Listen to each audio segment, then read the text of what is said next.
So so ఈరోజు చెప్పే అంశాలు కొత్త అంశాలు ఏవి చెప్పట్లేదు.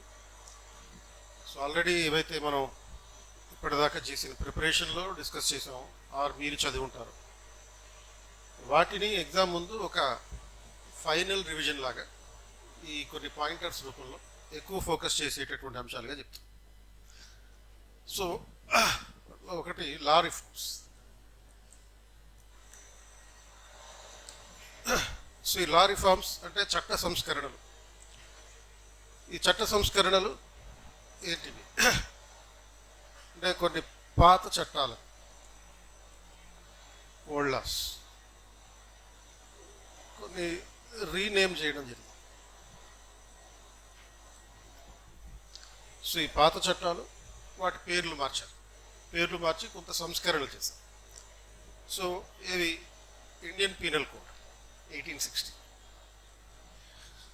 So Indian penal code 1860 renamed as Bharatiya Nyaya Sanhita BNS 2023. భారతీయ న్యాయ సంహిత అనే పేరుతోటి మార్చడం జరిగింది. సో ఇండియన్ పీనల్ కోడ్ అంటే శిక్షలు విధించేటటువంటి ఒక నియమావళి, ఒక నేరము దానికి శిక్ష. సో పీనల్ అనే పదం పెనాల్టీ అనే పదం నుంచి వస్తుంది. పెనాల్టీ అంటే శిక్ష విధించడం. సో దాన్ని భారతీయ న్యాయ సంహితగా మార్చారు. రెండోది Indian evidence act, IEC, Indian evidence act. So Indian evidence act of 1872. So దీనికి భారతీయ సాక్ష్య అధినియం, భారతీయ సాక్ష్య అధినియం 2023గా మార్చారు.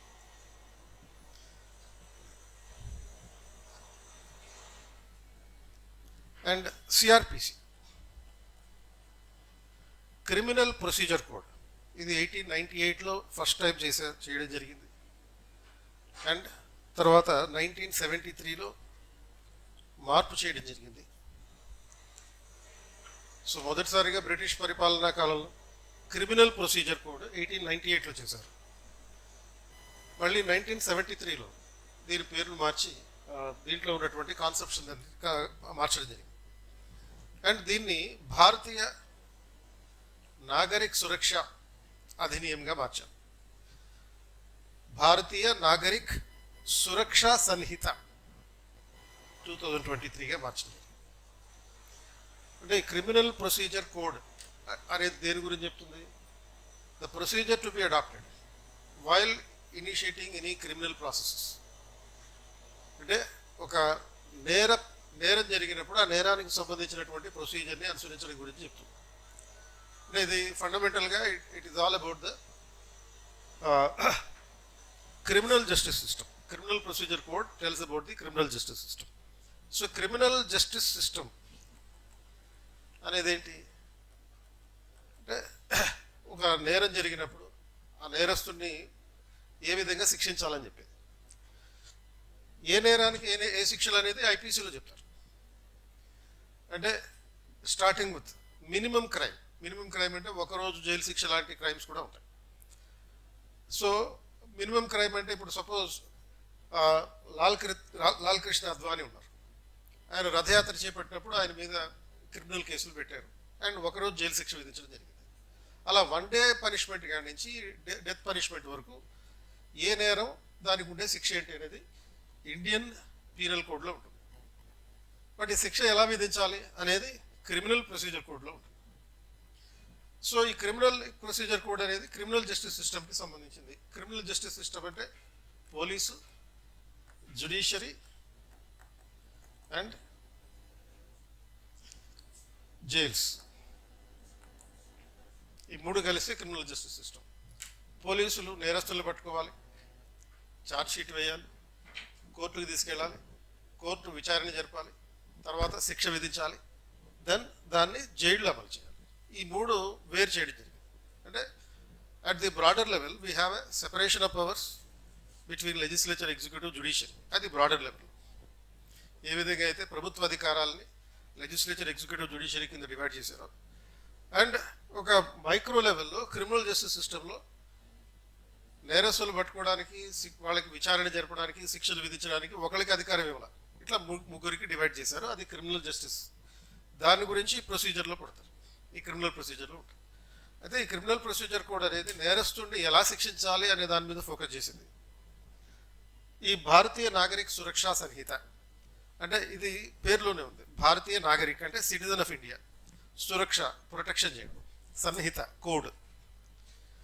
So how to protect the citizens of India, భారతదేశ పౌరులని శిక్షల నుంచి ఏ విధంగా రక్షించాలి. ఇక్కడేమో శిక్షించడం ఫోకస్, ఇక్కడేమో శిక్షల నుంచి రక్షించడం ఫోకస్. సో ఓవరాల్గా ఈ మూడు చట్టాల యొక్క పర్పస్ ఏంటి అంటే ఈ మూడు క్రిమినల్ జస్టిస్, క్రిమినల్ లాస్కి సంబంధించినటువంటి పర్పస్, ఈ క్రిమినల్ లా రిఫార్మ్స్లో ఉన్నటువంటి పర్పస్ ఏంటంటే it is to end the colonial legacy, అంటే వలస పాలన అవశేషాలను అంతం చేయడం, వలస పాలన అవశేషాలను అంతం చేయడం దీని ప్రధాన ఉద్దేశం. అండ్ తర్వాత to ensure justice not to punish, అది న్యాయాన్ని చేకూర్చడం. రెండో రకం ఉద్దేశం ఏంటంటే ఒక నేరం జరిగినప్పుడు నేరం చేసిన వాడు లేకపోతే విక్టిమ్ ఎవరైతే ఉంటారో ఆ విక్టిమ్కి న్యాయం చేయడం అనేది ఇక్కడ ప్రధాన ఉద్దేశం. పాత చట్టాల ఉద్దేశం ఏంటి? నేరస్తుడిని శిక్షించడం.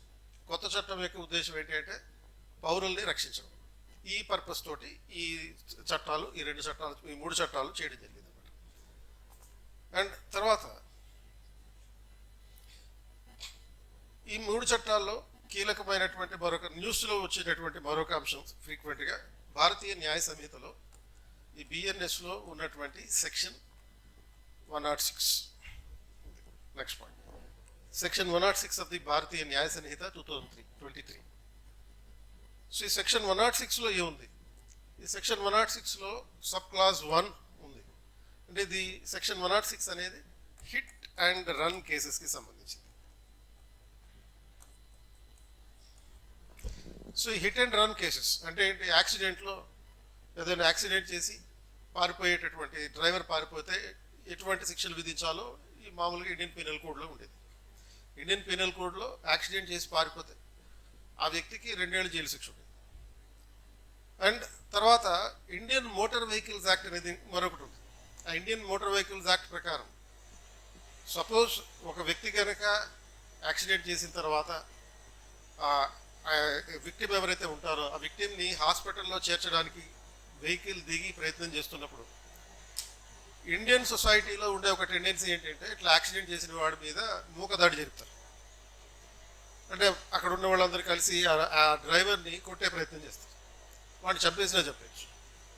అలాంటి అవకాశం ఉన్నప్పుడు ఆ డ్రైవర్ కనుక పారిపోతే దాని దేర్ ఇస్ అన్ ఎగ్జంప్షన్. అంటే 2 years మాత్రమే ఇంప్రిజన్మెంట్ ఆ డ్రైవర్కి. అంటే ఒకవేళ అక్కడ ఉన్నటువంటి ఆ విక్టిమ్ ఎవరైతే ఉన్నాడో వాడు చచ్చిపోయినా సరే, ఆ యాక్సిడెంట్కి గురైన వాడు చచ్చిపోయినా సరే ఇండియన్ మోటార్ వెహికల్స్ యాక్ట్ ప్రకారం శిక్ష నుంచి మినహాయింపు లేకపోతే తగ్గింపు ఉంటుంది. బట్ ఈ సెక్షన్ 106 అనే దానికి ఎటువంటి మినహాయింపులు ఇవ్వలేదు. సో సెక్షన్ 106లో సబ్ క్లాస్ 1 ప్రకారం suppose if a person has committed the accident in the hit and run cases, a hit and run case not amounting to death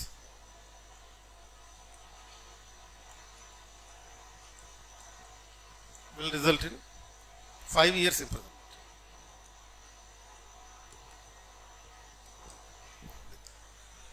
So not amounting to అంటే meaning ఏంటి? అసలు accident కేసులో మరణం కలగకపోతే 5 సంవత్సరాల వరకు jail శిక్ష విధించవచ్చు. And subsection 2 ప్రకారం amounting to death, hit and run case amounting to death will result in 10 years imprisonment. 10 సంవత్సరాల జైలు శిక్ష విధించవచ్చు. అంటే హిట్ అండ్ రన్ కేసులో యాక్సిడెంట్ జరిగినప్పుడు, యాక్సిడెంట్ జరిగితే ఆ యాక్సిడెంట్కి గురైన వ్యక్తి చనిపోతే, ప్రమాదానికి గురైన వ్యక్తి చనిపోతే 10 సంవత్సరాల జైలు శిక్ష ఉంటుంది.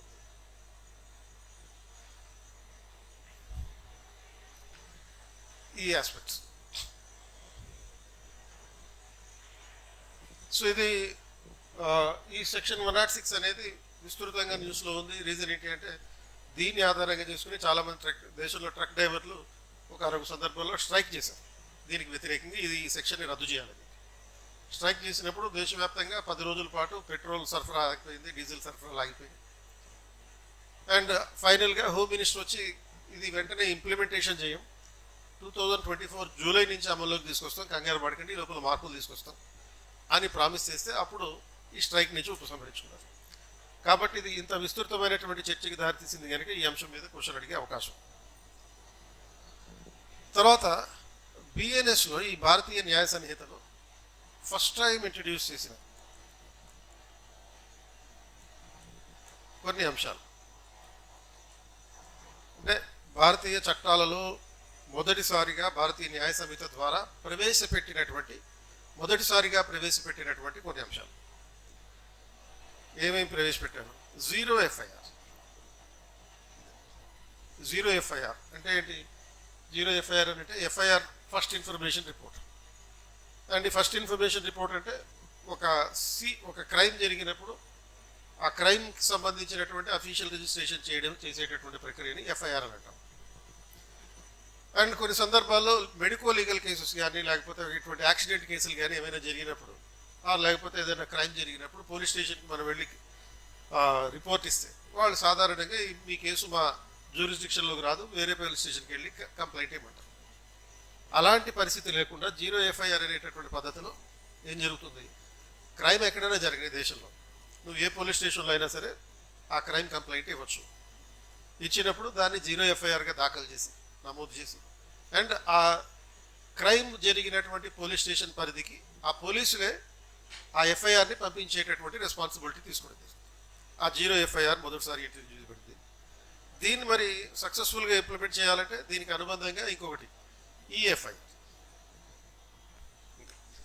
అంటే for the success of the zero FIR e FIR is also introduced. E FIR అంటే electronic mode of filing the first information report. And third thing, national forensic science university. ఇది కూడా బాగుంది. నేషనల్ ఫోరెన్సిక్ సైన్స్ యూనివర్సిటీ ఇది కూడా ఈ మూడు మొదటిసారిగా భారత చట్టాలలో ప్రవేశపెట్టినటువంటి అంశాలు. నేషనల్ ఫోరెన్సిక్ సైన్స్ అంటే ఒక క్రైమ్ జరిగినప్పుడు ఆ క్రైమ్ సీన్లో ఉన్నటువంటి ఆ సాక్ష్యాధారాలని సేకరించడానికి ఉండే ప్రొఫెషనల్ టీం ఎవరైతే ఉంటారో వాళ్ళు ఫోరెన్సిక్ టీం అంటారు.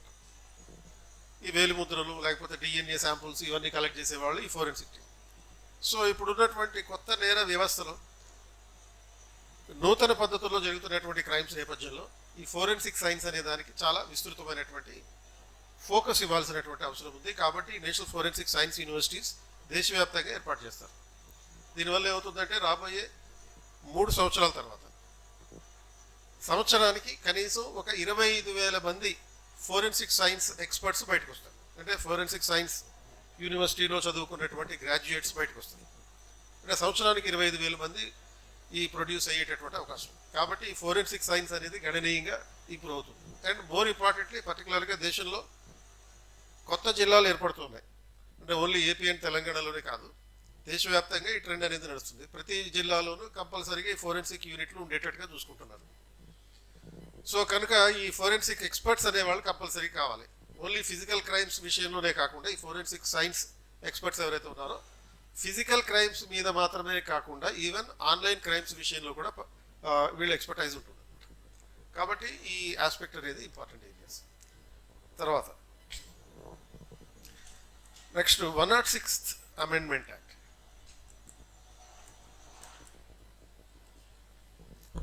సో 106వ రాజ్యాంగ సవరణ చట్టం. సో ఈ 106వ రాజ్యాంగ సవరణ చట్టం పర్పస్ ఏంటి? The objective of this 106th Amendment Act is to provide 33% reservation to women in the legislatures.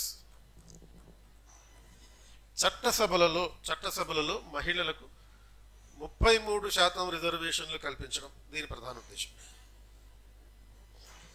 So దీంట్లో అంటే ఈ రిజర్వేషన్ ప్రాసెస్లో ఈ reservation will be in force for 15 years from the date of commencement of this act. అంటే రిజర్వేషన్లు అమలులోకి వచ్చిన తర్వాత 15 ఏళ్ల వరకు అమల్లో ఉంటాయి. అమల్లోకి వచ్చిన తేదీ నుండి 15 సంవత్సరాల వరకు అమల్లో ఉంటాయి. And there is reservation, there is also a provision for quota in quota. So కోటాలో కోటా అనే పరిస్థితి కూడా ఉంటుంది. సో అంటే 33% జనరల్ కోటాలో ఉంటుంది, తర్వాత 33% ఎస్సీ ఉమెన్, 33% ఎస్టీ రిజర్వ్డ్ కోటాలో కూడా ఉంటుంది. సో అయితే ఇక్కడ నోట్ చేసుకోవాల్సినటువంటి అంశం ఏంటంటే ప్రధానంగా అంటే ఇప్పుడు 47 సీట్స్ ఉన్నాయి ఎవరికి అంటే ఓవరాల్గా లోక్సభలో 47 సీట్లు ఎస్టీ కేటగిరీలో ఉన్నాయి. అంటే ఎస్టీ కేటగిరీలో 47 ఉన్నప్పుడు దాంట్లో 33% ఉమెన్ ఎస్టీ రిజర్వేషన్ ఉంటుంది. ఓవరాల్గా జనరల్ కేటగిరీలో ఉండేటటువంటి సీట్లలో ఎస్సీ ఎస్టీ మినహాయిస్తే దాంట్లో కూడా 33% రిజర్వేషన్. అయితే ఇక్కడ ఢిల్లీలో there is no ST women reservation. అంటే ఢిల్లీ నియోజకవర్గంలో ఎస్టీ విమెన్ రిజర్వేషన్ అనేది ఉండదు. అలా ఢిల్లీ నియోజకవర్గాలు, ఢిల్లీ అసెంబ్లీలో ఉండదు, అలాగే ఢిల్లీ యూనియన్ క్యాపిటల్ టెరిటరీగా ఉన్నటువంటి లోక్సభ నియోజకవర్గంలో కూడా ఉండదు. అంటే ఎందుకని ఉండదు? ఇక్కడ ఢిల్లీలో ఎస్టీ రిజర్వేషన్ అనేటటువంటిది లేదు కాబట్టి, అంటే ఓన్లీ ఎస్సీ రిజర్వేషన్ మాత్రమే ఉంది కనుక అక్కడ అసెంబ్లీలో ఉన్నటువంటి మొత్తం 70% సీట్లలో ఎస్టీ ఉమెన్ రిజర్వేషన్ అనేది లేదు. అంటే పర్టికులర్గా ఈ పాయింట్ మీద ఒక మిస్గైడ్ చేసే స్టేట్మెంట్ ఇవ్వచ్చు. అంటే which of the following statements are correct అని చెప్పి స్టేట్మెంట్ 1లో 33% reservation is given to women, 33% reservation is given to SC and ST women. అలాగే union capital territory of Delhi assembly will also provide for the women reservation to the extent of 33% in the ST quota అని కూడా ఇవ్వచ్చు. So మొదటి 2 స్టేట్మెంట్లు మిమ్మల్ని ఒక ట్రాప్లోకి తీసుకెళ్ళడానికి, 3వ స్టేట్మెంట్ ఆ ట్రాప్లో వేయడానికి, అంటే ఆ ట్రాప్లో వేయడానికి అంటే దాన్ని మిస్గైడ్ చేయడానికి అనమాట. కాబట్టి ఈ పాయింట్ని స్పెసిఫిక్గా గుర్తుపెట్టుకోవాలి. అంటే ఢిల్లీలో అసెంబ్లీలో 33% మహిళా రిజర్వేషన్ జనరల్ కోటాలో ఉంటుంది, ఎస్సీ రిజర్వేషన్ ఉంటుంది, కానీ ఎస్టీ రిజర్వేషన్ ఉండదు. తర్వాత జన్ విశ్వాస్,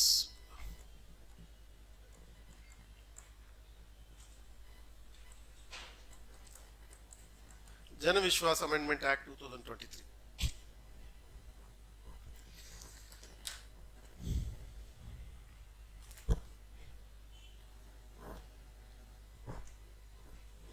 సో ఈ జన విశ్వాస్ అమెండ్మెంట్ యాక్ట్ 2023 ఈ చట్టం ఏంటి అంటే ఈ చట్టం ద్వారా 42 central legislations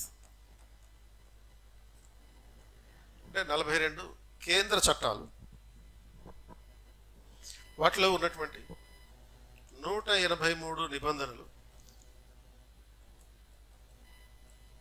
183 provisions of 42 central acts, central legislations. So వీటిని అమలు చేసే 19 డిపార్ట్మెంట్.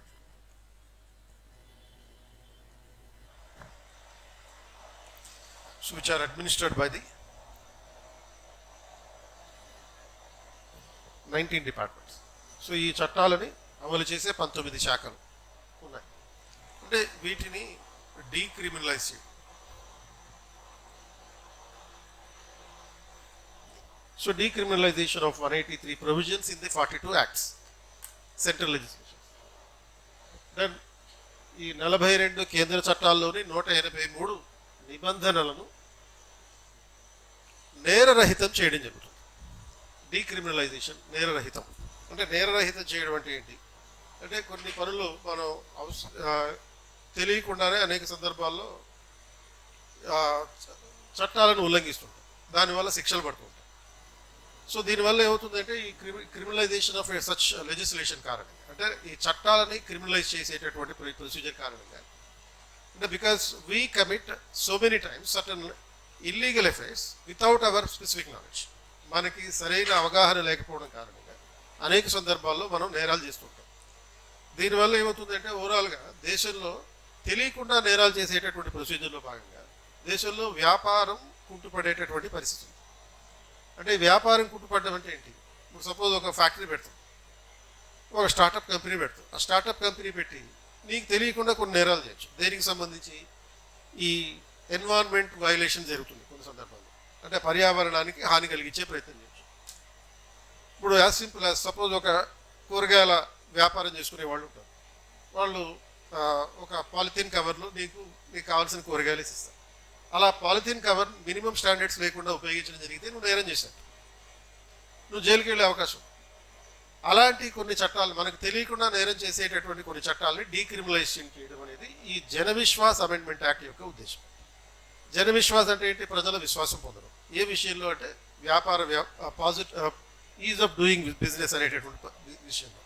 సో దీని పర్పస్ ఏంటి అని అంటే, జన విశ్వాస్ అమెండ్మెంట్ యాక్ట్ పర్పస్ అంటే దాని ఉద్దేశం ఏంటి అప్పుడు, it is intended to rationalising the criminal laws. Rationalising criminal laws, criminal చట్టాలను హేతుబద్ధీకరించడం. Ease of living, ease of business,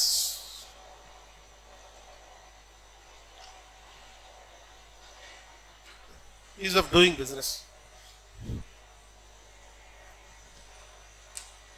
ఈ మూడు దీని ప్రధాన ఉద్దేశం, ఈ చట్టాల యొక్క ప్రధాన ఉద్దేశం. అది ఈ జన విశ్వాస్ అమెండ్మెంట్ యాక్ట్లో ఉన్నటువంటి ప్రధాన ఉద్దేశం. క్రిమినల్ చట్టాలను హేతుబద్ధీకరించడం. 2, సులభ జీవనాన్ని కల్పించడం.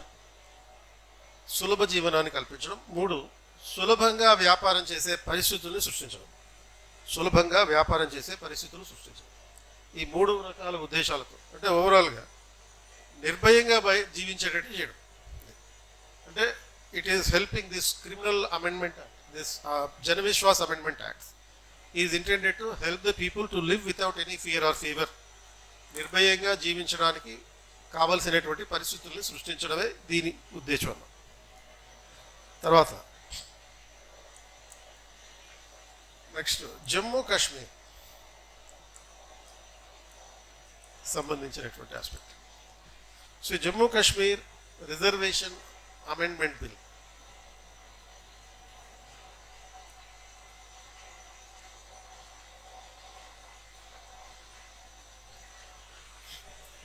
సో ఈ Jammu Kashmir reservation amendment bill 2023, ఈ చట్టం ఇది వేరే, ఈ చట్టం వేరే, మరి ఇంకో చట్టం ఉంది. Jammu Kashmir state reorganisation amendment act అని ఇంకోటి ఉంది, 2023లో చేసింది.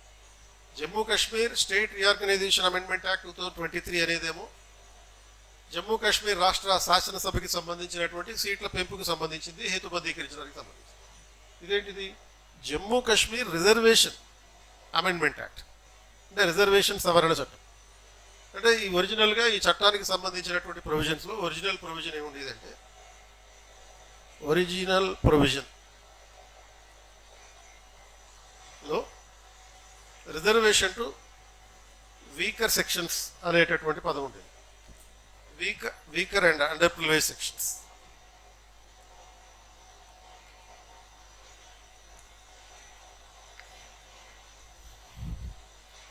And new term used in their place is the OBCs. బలహీన మరియు అణగారిన వర్గాలు అనే పదం స్థానంలో బలహీన వర్గాలు మరియు అణగారిన వర్గాలు అనే పదం స్థానంలో ఓబీసీ అనే పదాన్ని ఈ అమెండ్మెంట్ ద్వారా ప్రవేశపెట్టారు.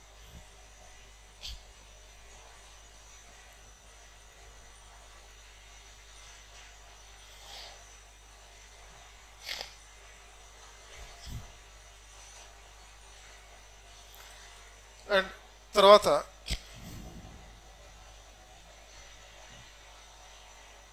Tribal universities amendment act, tribal universities amendment act. So ఇది ఆల్మోస్ట్ 99% ఈ క్వశ్చన్ ఇవ్వడానికి అవకాశం ఉన్నటువంటిది. ఈ ట్రైబల్ యూనివర్సిటీస్ అమెండ్మెంట్ యాక్ట్ ఎందుకు ఇంపార్టెంట్ అని అంటే, బికాస్ ఈ చట్టం ద్వారా 2023లో మనకి తెలంగాణలో ట్రైబల్ యూనివర్సిటీ ఏర్పాటు చేయండి.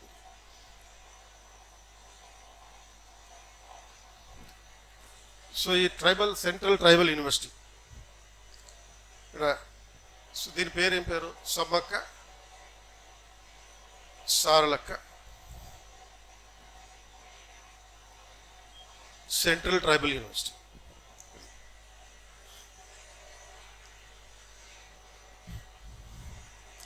అండ్ ఇది 2023లో ఏర్పాటు చేయండి. ఈ చట్టం ఆధారంగానే, అంటే ఇదేమో అమెండ్మెంట్ యాక్ట్, ఒరిజినల్ యాక్ట్ వేరే. సో అమెండ్మెంట్ యాక్ట్ కాకుండా ఒరిజినల్ యాక్ట్ ఆధారంగా 2021లో ఏపీలో ఈ సెంట్రల్ ట్రైబల్ యూనివర్సిటీ ఏర్పాటు చేశారు. ఈ విజయనగరం జిల్లాలో ఏర్పాటు చేసినట్టు. సో దీనికి సంబంధించినటువంటి ఒరిజినల్ చట్టం ప్రకారం 2007 చట్టం ప్రకారం 2007లో మధ్యప్రదేశ్లో Indira Gandhi national tribal university,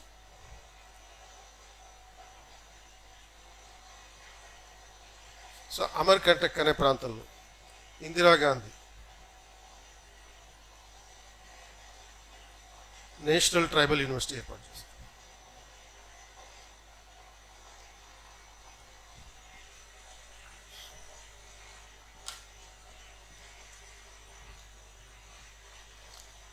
so ఈ తెలంగాణలో ఈ సెంట్రల్ ట్రైబల్ యూనివర్సిటీ ఏర్పాటు చేసినటువంటి నేపథ్యంలో ఓవరాల్గా అసలు దేశంలో ఎక్కడెక్కడ ట్రైబల్ యూనివర్సిటీస్ ఉన్నాయి అనేటటువంటి పర్స్పెక్టివ్లో క్వశ్చన్ అడిగే అవకాశం ఉంది.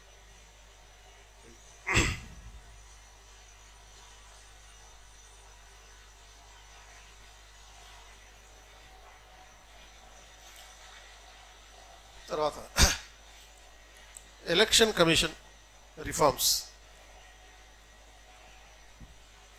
సో ఎన్నికల సంఘం సంస్కరణలు. సో ఎన్నికల సంఘం సంస్కరణలకు సంబంధించినటువంటి ప్రొవిజన్ ఏంటి అంటే, దీనికోసం CEC and other election commissioners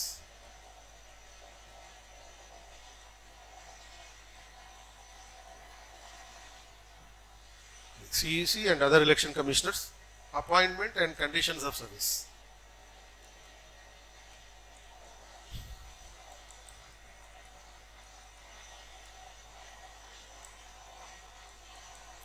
And tenure Act 2023.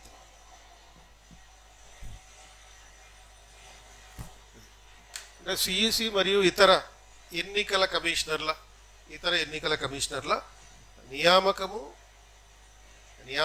సేవా నిబంధనలు మరియు కాల పరిమితి చట్టం 2023.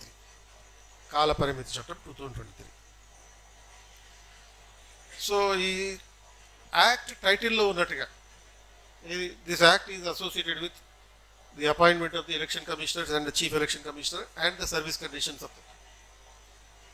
సో ఈ చట్టానికి సంబంధించి ఫండమెంటల్ ఆస్పెక్ట్ ఏంటి అంటే, దీనికి ఈ చట్టం ద్వారా to regulate the appointment procedure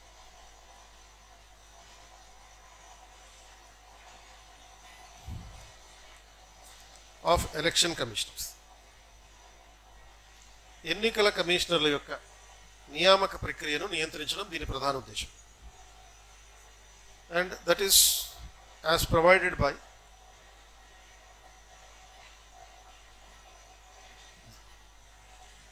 Article 324 of the Indian Constitution, subclass 5.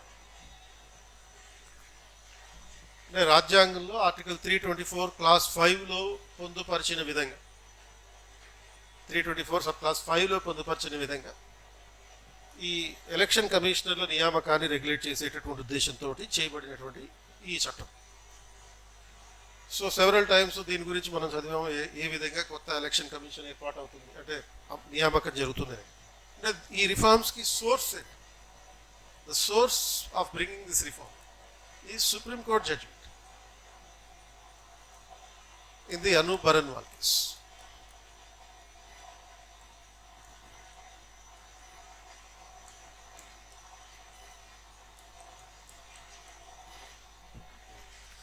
So Anoop Baranwal కేసులో సుప్రీంకోర్టు ఇచ్చినటువంటి తీర్పు ఆధారంగా పార్లమెంట్ ఈ చట్టం చేసింది.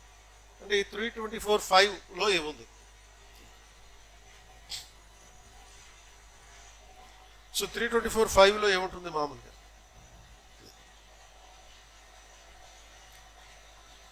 The appointment, service conditions of election commissioners shall be regulated by the president.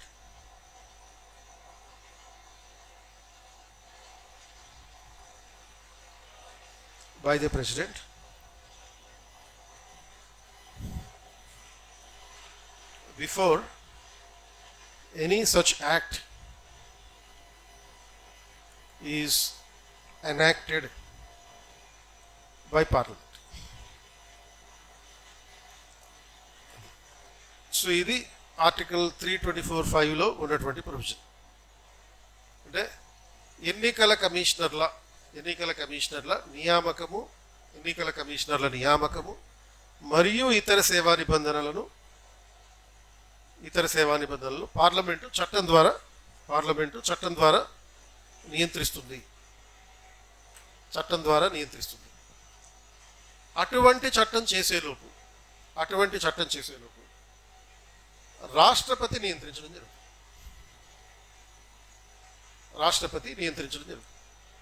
So ఇది ఫండమెంటల్గా ఈ ఆర్టికల్ 324(5)లో ఉన్నటువంటి ప్రొవిజన్.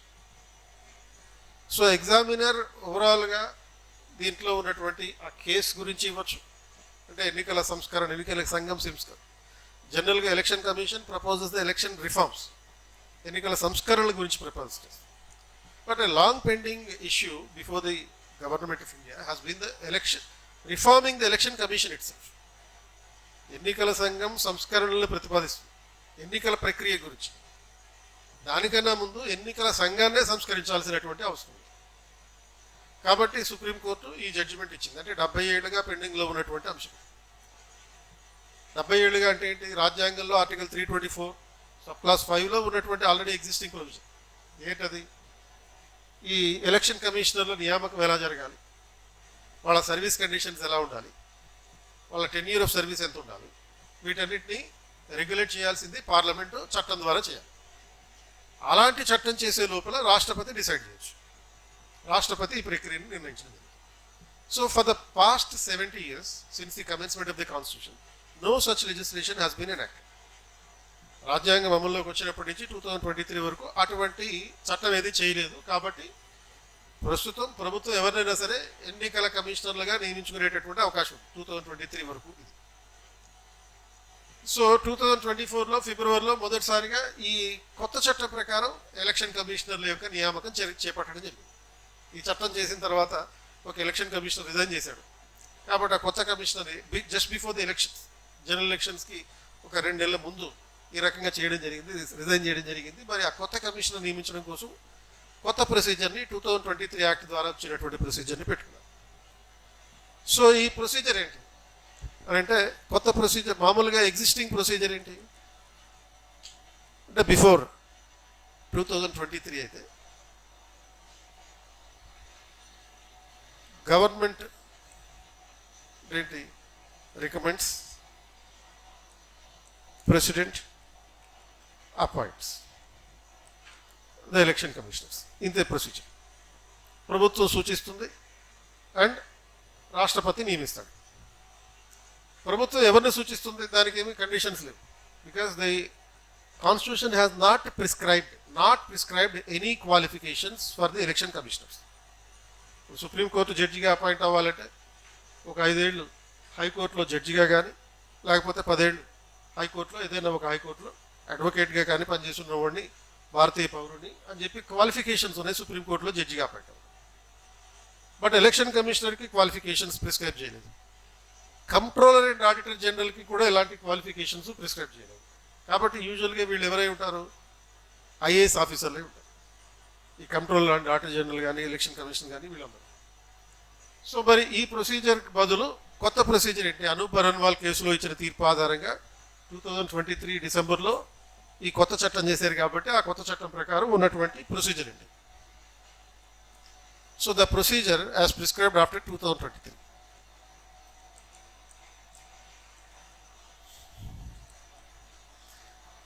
ఈ ఒక high power committee comprising of Prime Minister and leader of opposition and a cabinet minister, and who is nominated by the Prime Minister. So వీళ్ళు ఒక recommendation చేస్తారు, president appoint చేస్తారు. So ఎన్నికల కమిషనర్లను నియమించడానికి ఉన్నటువంటి ప్రొసీజర్ సింపుల్గా high power committee comprising of the prime minister, leader of opposition and cabinet minister. యాక్చువల్గా supreme court జడ్జిమెంట్లో ఉన్నటువంటి provision అయితే ప్రధానమంత్రి, leader of opposition and chief justice ఈ ముగ్గురు ఉన్నారు.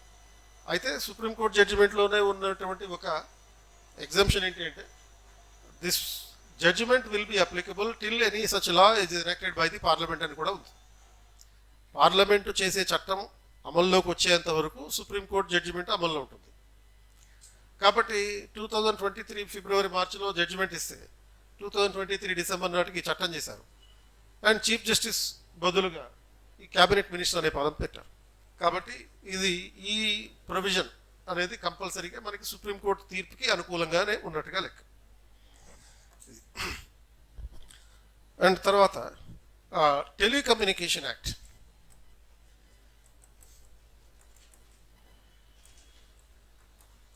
2023.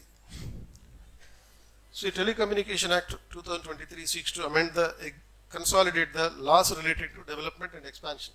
అంటే ఈ టెలికమ్యూనికేషన్ చట్టం యొక్క ప్రధాన ఉద్దేశం, the purpose of this legislation is to develop, expand and simplify the operation of telecommunication services. Simplify the operation of telecommunication services. దేశంలో టెలికమ్యూనికేషన్ సేవల యొక్క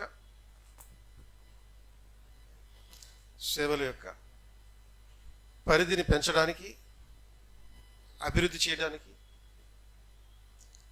చేయడానికి, సులభతరం చేయడానికి ఈ చట్టం ఉద్దేశించబడింది. సో టెలికమ్యూనికేషన్ అన్నప్పుడు it is not only about the telephonic services, it is also about the internet services. So భారతదేశం ఆల్రెడీ 6G ప్రయోగాలు మొదలుపెట్టారు. సో ప్రస్తుతం మనం 5G జనరేషన్లో ఉన్నాం. అండ్ ఆల్రెడీ దీనికి సంబంధించిన నెక్స్ట్ జనరేషన్ 6G ఎక్స్పెరిమెంట్స్ అనేవి ఆల్రెడీ డిపార్ట్మెంట్ ఆఫ్ టెలికమ్యూనికేషన్ మొదలుపెట్టింది. అండ్ మోర్ ఓవర్ దానికన్నా ఇంపార్టెంట్గా ఏంటి అంటే ఆర్టిఫిషియల్ ఇంటెలిజెన్స్ అనేది ఒక విస్తృతంగా అమల్లోకి వస్తున్నటువంటి ఒక కొత్త టెక్నాలజీ. సో ఈ ఆర్టిఫిషియల్ ఇంటెలిజెన్స్ని ప్రాపర్గా యూజ్ చేసుకోవడానికి 6G టెలికమ్యూనికేషన్ సిస్టమ్ని, ఇంటర్నెట్ సిస్టమ్ని బాగా ఉపయోగించుకోవడానికి రెగ్యులేట్ చేసే ఉద్దేశంతో ఈ టెలికమ్యూనికేషన్ యాక్ట్ అనేది రూపొందించబడింది. అండ్ తర్వాత multi state cooperatives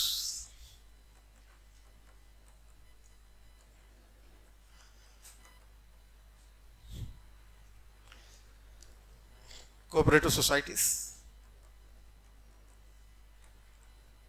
Amendment Act.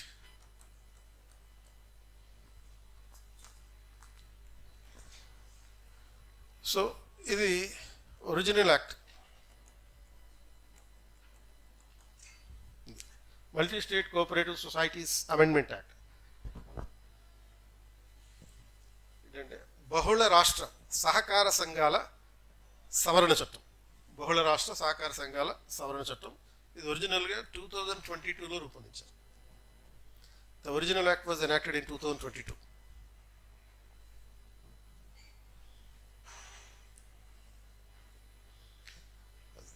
And దీని పర్పస్ ఏంటి, ఆబ్జెక్టివ్స్ ఏంటి, ఈ అమెండ్మెంట్ చట్టం యొక్క పర్పస్ ఏంటి? One, strengthening the governance of the multi state cooperatives. బహుళ రాష్ట్ర సహకార సంఘాల యొక్క పాలన విధానాలను బలోపేతం చేయడం. అండ్ రెండు, improving the is of doing business for the multi state cooperatives.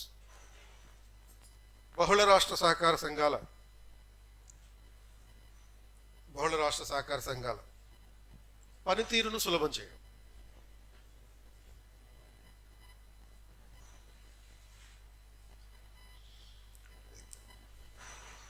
So ఇది ఫండమెంటల్గా ఈ చట్టంలో ఉన్నటువంటి ఆస్పెక్ట్. ఈ మల్టీ స్టేట్ కోఆపరేటివ్స్, బేసిక్గా కోఆపరేటివ్ సొసైటీస్ అనేది స్టేట్ లిస్ట్లో ఉండేటటువంటి అంశం. అయితే ఈ సహకార సంఘాలు మనకి రాజ్యాంగంలో ఒరిజినల్గా ఆర్టికల్ 43Bలో ఈ 97th అమెండ్మెంట్ యాక్ట్ ద్వారా కోఆపరేటివ్ సొసైటీస్ గురించి ఇన్కార్పొరేట్ చేశారు. దానికి పార్ట్ 9B ఒకటి పెట్టారు. పార్ట్ 9B పెట్టి తర్వాత డైరెక్ట్ ప్రిన్సిపల్స్లో కూడా 43Bలో ఈ కోఆపరేటివ్ సొసైటీస్ గురించి చెప్పారు. అండ్ ఈ కోఆపరేటివ్ సొసైటీస్ స్టేట్ లెవెల్లో పనిచేసే కోఆపరేటివ్ సొసైటీస్ ఉంటాయి, అలాగే మల్టీ స్టేట్ కోఆపరేటివ్ సొసైటీస్ ఉంటాయి. మల్టీ స్టేట్ కోఆపరేటివ్ సొసైటీస్ అంటే the agencies whose operations are operated across more than 2 or more states. 2 లేక అంతకన్నా ఎక్కువ రాష్ట్రాల్లో పనిచేసేటటువంటి సంస్థలు. Something like Amul is a cooperative society, originally established in Gujarat in a place called Anand milk union limited అనే పేరుతోటి establish చేశారు. సో ఈ Anand milk union limited is an example, biggest example of the multi state cooperatives. And ఈ multi state కోఆపరేటివ్స్లో ఒక political ప్రయారిటీని government చూస్తుంది. Political significance అంటే ఏంటి, ఇవి మంచి ఓట్ బ్యాంకులుగా ఉంటాయి. ఇందులో ఆల్మోస్ట్ అంటే దేశంలో సుమారుగా ఒక 10 లక్షల వరకు కోఆపరేటివ్ సొసైటీస్ ఉన్నాయి. ఒక్కొక్క దాంట్లో కనీసం 20 మంది మెంబర్లు ఉన్నాయి. కానీ 10 లక్షలు ఇంటూ 20 మంది మెంబర్లు ఆ పొటెన్షియల్ ఓట్ బ్యాంకును చూసి ఇలాంటి చట్టం చేసి ఈ మల్టీ స్టేట్ రాష్ట్రాల్లో ఉన్న కోఆపరేటివ్ సొసైటీస్ మీద కేంద్రానికి కంట్రోల్ ఉండదు. అట్లీస్ట్ మల్టీ స్టేట్ కోఆపరేటివ్స్ మీద కేంద్రం కంట్రోల్ పెట్టుకోవాలని చెప్పి డైరెక్ట్గా దీనికోసం 2021లో ఒక కోఆపరేటివ్ మినిస్ట్రీని కూడా ఏర్పాటు చేశారు.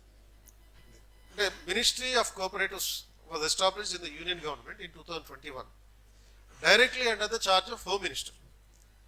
అమిత్ షా ఆధ్వర్యంలో ప్రత్యక్షంగా దీన్ని ఏర్పాటు చేయడం జరిగింది. అంటే ఆ మినిస్ట్రీ యొక్క కీలకమైనటువంటి సిగ్నిఫికెన్స్ మనకి అర్థమవుతుంది. అంటే హోమ్ మినిస్టర్ కంట్రోల్లో ఒక కోఆపరేటివ్ మినిస్ట్రీని పెట్టడం అనేది ఒక స్టేట్ లిస్ట్కి సంబంధించినటువంటి విషయాలు. సో ఈ నేపథ్యంలో ఈ గవర్నమెంట్ ఈ చట్టంలో చెప్పినటువంటి ఆబ్జెక్టివ్ ఏంటి అంటే better governance of the cooperative societies. అంటే గతంలో 2011కి ముందు కోఆపరేటివ్ సొసైటీస్ అంటే అందులో ఉండే మెంబర్లు డబ్బులు సంపాదించుకోవడానికి అన్నట్టుగా ఉండేది. అందులో పర్టికులర్గా governing body, not all the members but the governing body అన్నట్టు. సో ఈ గవర్నెన్స్ కాబట్టి ఈ చట్టంలో ప్రధానమైనటువంటి ఆబ్జెక్టివ్ ఏం చెప్పారు, improving the governance of the multi state cooperative societies. Governance improvisation అంటే ఏముంటాయి దాంట్లో, వీళ్ళు ఏ పని చేసినా కానీ అది ట్రాన్స్పరెంట్గా ఉండాలి, అకౌంటబిలిటీతో ఉండాలి. Improving the enhancement of the transparency and accountability of the cooperative societies is the improvisation of the governance మెరుగుపరచడం అంటే పారదర్శకను మెరుగుపరచడం అండ్ జవాబుదారీని మెరుగుపరచడం. ఆ పర్పస్ తోటి దీని అడ్మినిస్ట్రేటివ్ సిస్టమ్ని ఇంప్రూవ్ చేస్తారు. అండ్ తర్వాత దీనికి సంబంధించినటువంటి కాన్స్టిట్యూషనల్ ప్రొవిజన్స్. సో దీంట్లో ఉన్నటువంటి రాజ్యాంగ నిబంధనలు బేసిక్గా మనకి ఈ కోఆపరేటివ్ సొసైటీస్కి సంబంధించినటువంటిది పార్ట్ 9Bలో ఉంది. సో పార్ట్ 9Bలో ఆర్టికల్ 243 ZH నుంచి 243ZT వరకు. అండ్ ఈ 9B అనేది this is inserted by 97th Amendment Act, Constitutional Amendment Act in 2011. 97వ రాజ్యాంగ సవరణ చట్టం ద్వారా ఈ ప్రొవిజన్ ఇన్కార్పొరేట్ చేశారు. అంటే 9B, పార్ట్ 9 అంటే పంచాయతీరాజ్ ఇన్స్టిట్యూషన్స్, 9A అంటే అర్బన్ లోకల్ బాడీస్. అవి రెండు 73, 74 సవరణల ద్వారా వచ్చినాయి. ఆ 9A తర్వాత 9B పెట్టారు. ఈ ఆర్టికల్ 243ZH, ఎందుకంటే 243ZG వరకు మనకి మున్సిపాలిటీలకు సంబంధించినటువంటి అంశాలు, అండ్ ZH నుంచి ZT వరకు ఈ కోఆపరేటివ్ సొసైటీస్ గురించి ఉంది. అండ్ ఈ సవరణ ద్వారానే, ఈ 97th అమెండ్మెంట్ ద్వారానే మనకి ఆర్టికల్ 19లో కూడా ఒక ప్రొవిజన్ ఇన్కార్పొరేట్ చేశారు. Article 19(1)C. సో ఈ ఆర్టికల్ 19(1)Cలో the term cooperatives was incorporated. ఈ ఆర్టికల్ 19(1)Cలో సహకార సంస్థలు అనే పదం పెట్టారు. అంటే 19(1)Cలో ఉంటుంది, ఏముంటుంది ఒరిజినల్గా? Article 19 consist of the 6 freedoms, 6 రకాల స్వాతంత్రాల గురించి చెప్పారు. అందులో ఒకటి ఫ్రీడమ్ ఆఫ్ అసోసియేషన్స్, సంఘాలను ఏర్పాటు చేసుకునే, సంఘాలను సంస్థలను ఏర్పాటు చేసుకునే స్వతంత్రం. అండ్ దాంట్లో భాగంగా కోఆపరేటివ్స్ కూడా పెట్టారు.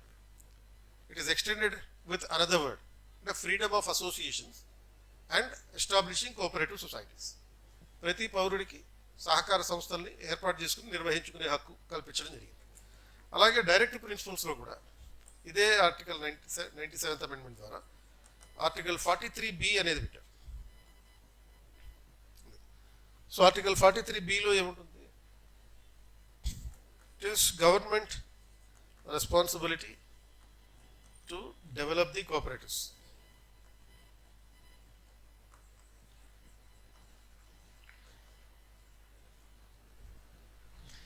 సహకార సంస్థలను అభివృద్ధి చేయడం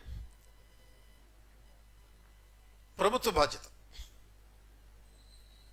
సో 97th అమెండ్మెంట్ ద్వారా ఈ 3 రకాల ప్రొవిజన్స్, ఇది పార్ట్ 9B, 19(1)Cలో కోఆపరేటివ్స్ అనే పదం, సి అనేది ఆల్రెడీ ఉన్నటువంటిది, అందులో అదనంగా ఒక కోఆపరేటివ్ అనే పదాన్ని పెట్టారు.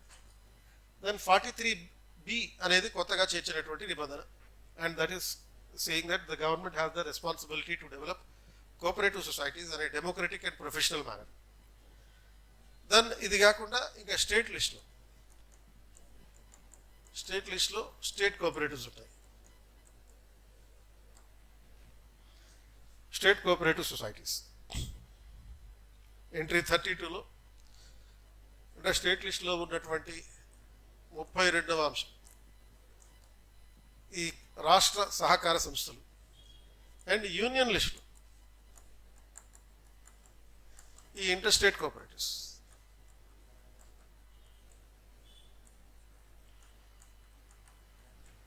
అంతర్రాష్ట్ర సహకార సంస్థలు అండర్ ఎంట్రీ నెంబర్ 43.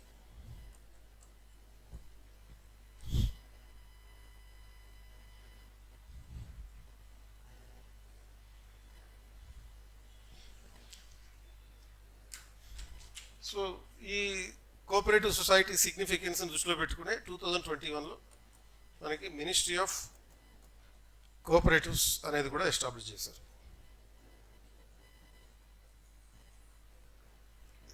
కేంద్రంలో సహకార సంస్థల మంత్రిత్వ శాఖ, క్యాబినెట్ స్థాయిలో పెట్టారు.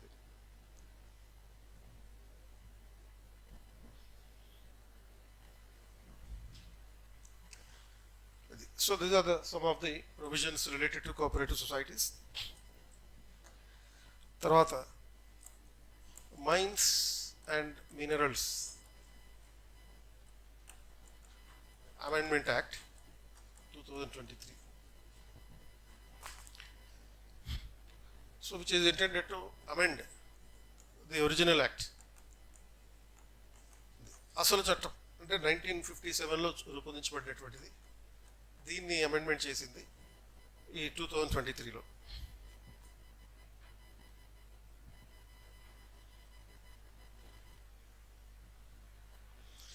అండ్ దీని పర్పస్ రెండు రకాల ఉద్దేశాలు ఉన్నాయి, దీని ఆబ్జెక్టివ్ అనేది. వన్ ఈస్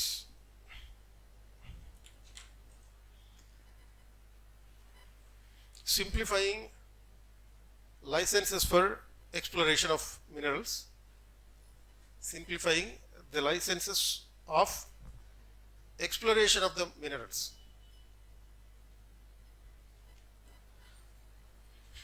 గనుల తవ్వక లైసెన్సులు సులభతరం చేయడం, గనుల తవ్వకాల లైసెన్సులు సులభతరం చేయడం. రెండు,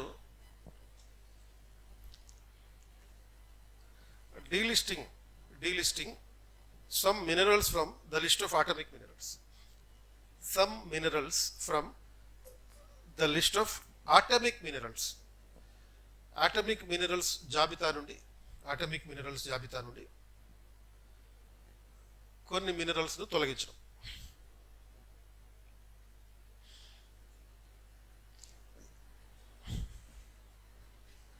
సో మరి ఈ mines and minerals regulating authority ఎవరిది?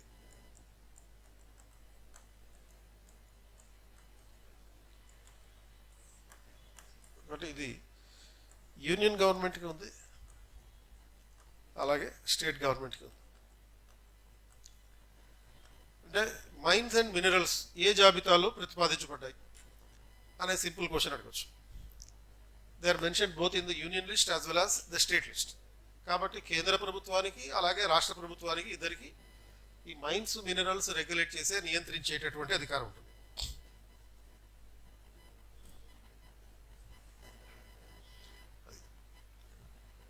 సో ఈ చట్టం చేయాల్సినటువంటి ఉద్దేశం ఏంటి అని అంటే, ప్రధానంగా దేశంలో కొన్ని అపారమైనటువంటి మినరల్ నిల్వలు బయటపడ్డాయి. వాటి మీద ప్రాపర్ రెగ్యులేషన్కి అలాగే ప్రాపర్గా వాటిని యూటిలైజేషన్ చేసుకునేటటువంటి అవకాశాన్ని ప్రైవేట్ రంగానికి కూడా కల్పించడానికి ఈ చట్టం చేశారు. అంటే ఏ నిల్వలు బయటపడ్డాయి? లీథియం నిల్వలు బయటపడ్డాయి. లీథియం నిల్వలు ఎక్కడ బయటపడ్డాయి? జమ్మూ కాశ్మీర్ ప్రాంతంలో నిల్వాయి. అండ్ ఈ లీథియం నిల్వలు అనేవి రాబోయే 70 సంవత్సరాల వరకు ఉపయోగపడే నిల్వలు. ఎందుకు ఈ లీథియం నిల్వలు మనకెందుకు అంటే, రాబోయే కాలంలో అంటే నెక్స్ట్ మినిమం ఒక 20-30 ఇయర్స్లో కేవలం ఎలక్ట్రానిక్ వెహికల్స్ మాత్రమే మనం ఉపయోగించబోతున్నాం. కాబట్టి ఎలక్ట్రానిక్ వెహికల్స్లో ఉపయోగించేటటువంటి బ్యాటరీలకి కావాల్సినటువంటి మినరల్స్ దీని నుంచే వస్తాయి, లీథియం నుంచే వస్తాయి. సో జమ్మూ కాశ్మీర్లో ఇటువంటి బయటపడ్డాయి. దాన్ని ప్రైవేటైజేషన్ చేసే అవకాశం కూడా ఉంది. అంటే కేవలం గవర్నమెంట్ మాత్రమే ఈ మినరల్ డెవలప్మెంట్ అథారిటీ ద్వారా మాత్రమే దీన్ని ఎక్స్ప్లోరేషన్ చేసేటువంటి అవకాశాలు తక్కువ. 70 సంవత్సరాలకు సరిపడే నిల్వలు అంటే భారతదేశానికి 70 సంవత్సరాలకు సరిపడే నిల్వలు అంటే దీనివల్ల మనకి క్రూడ్ ఆయిల్ ఇంపోర్ట్ చేసుకోవాల్సినటువంటి అవసరం తగ్గిపోతుంది. అండ్ తద్వారా ఈ విదేశీ మారక నిల్వలు సేవ్ అవుతాయి, అంటే ఫారిన్ ఎక్స్చేంజ్ రిజోర్సెస్ అనేవి సేవ్ అవుతాయి. అండ్ మోర్ ఓవర్ ప్రస్తుతం 30% of the lithium supply is provided by for the entire world is provided by the Chinese companies. అలా ఈ చైనా మీద ఆధారపడడం కూడా తగ్గించుకోవచ్చు. అండ్ ఇటువంటి డైమెన్షన్స్ నేపథ్యంలో ఈ ఆస్పెక్ట్ మీద క్వశ్చన్ అడగవచ్చు. తర్వాత ఫారెస్ట్ కన్జర్వేషన్.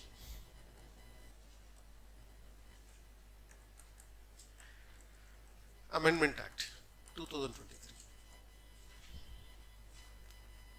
అటవీ సంరక్షణ సవరణ చట్టం. సో దీనికి సంబంధించినటువంటి ఒరిజినల్ చట్టం 1980 ఫారెస్ట్ కన్జర్వేషన్ యాక్ట్. 1980లో దీని అసలు చట్టం రూపొందించారు.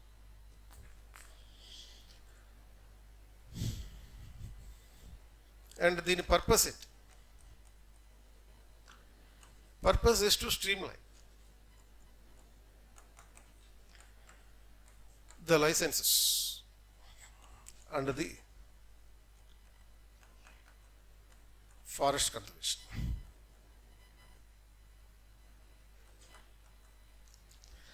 Forest conservation licenses to be streamlined.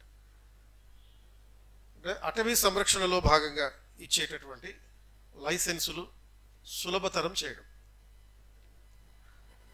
అంటే ఇప్పుడు పర్యావరణం ఇంపార్టెంట్ అండ్ దానికి మించి ఇంకేది ఇంపార్టెంట్ కాదు. At the same time development కూడా ఇంపార్టెంట్.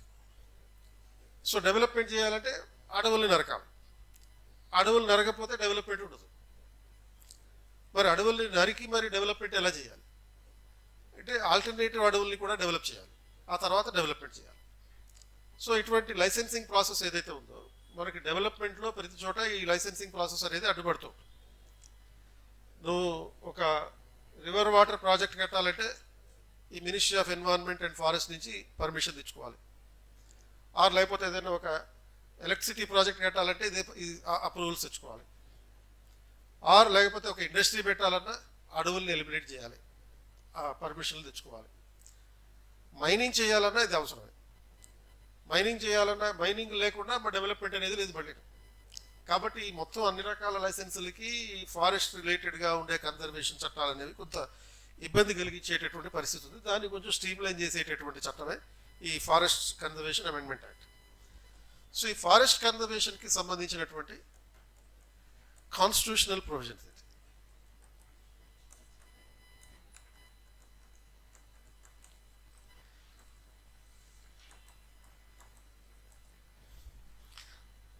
సో అటవీ సంరక్షణ సంబంధమైనటువంటి రాజ్యాంగ నిబంధనలు, కాన్స్టిట్యూషనల్ ప్రొవిజన్స్. ఇప్పుడు ఫండమెంటల్ రైట్స్లో ఫారెస్ట్ కన్జర్వేషన్ గురించి ఏమైనా ఉందా? పర్యావరణ పరిరక్షణ గురించి ఏమీ లేదు, డైరెక్ట్గా ఏమీ లేవు.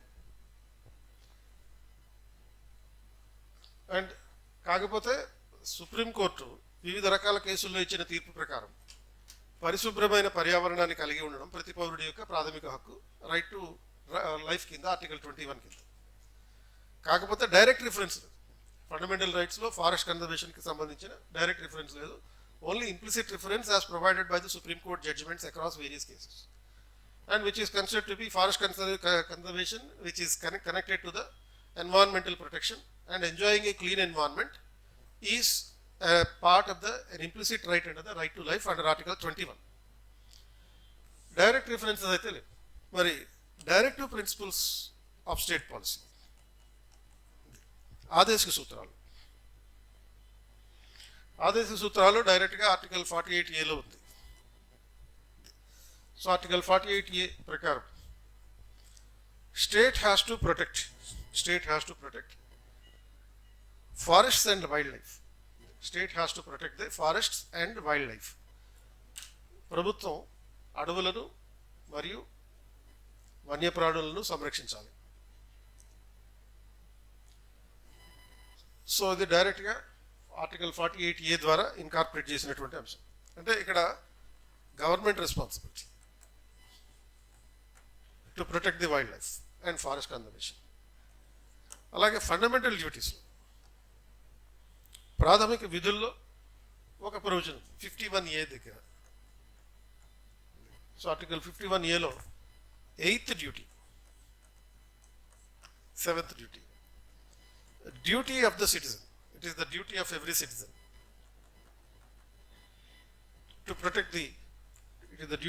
Citizen to protect the forests and wildlife. అడవులను సంరక్షించడం ప్రతి పౌరుడి యొక్క బాధ్యత. అలాగే ఈ అడవులకు సంబంధించినటువంటి government duty, government responsibility direct principle. గవర్నమెంట్కి డైరెక్ట్గా ఉన్నటువంటి రెస్పాన్సిబిలిటీ ఎక్కడ ఉంది? కాంకరెంట్ లిస్ట్లో ఉంది. కాంకరెంట్ లిస్ట్లో ఫారెస్ట్స్ అనేటటువంటి అంశం పెట్టారు. అంటే ఒరిజినల్గా ఈ ఫారెస్ట్ అనేది ఎంట్రీ 17Aలో ఉంది.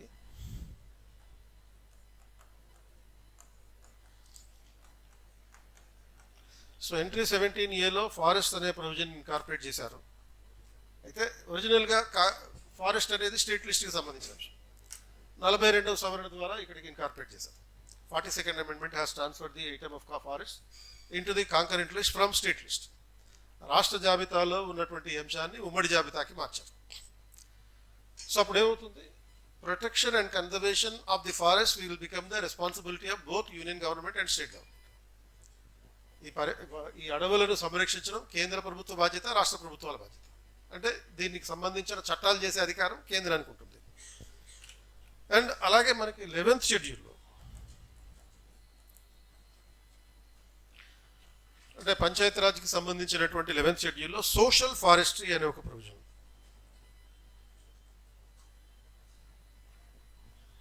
సామాజిక అడవులు 12th షెడ్యూల్లో అర్బన్ ఫారెస్ట్రీ అనే పదం, పట్టణ అడవులు.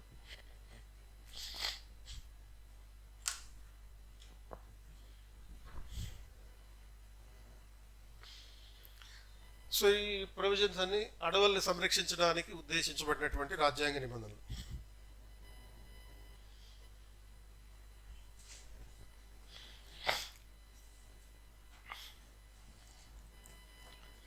తర్వాత మరో అంశం, మీడియేషన్ యాక్ట్ 2023, మధ్యవర్తిత్వ చట్టం 2023. అండ్ ఈ మధ్యవర్తిత్వ చట్టం, ఇలాంటి చట్టం ఒకటి మొదటిసారిగా భారతదేశంలో రూపొందించబడింది. దీని పర్పస్ ఏంటి అంటే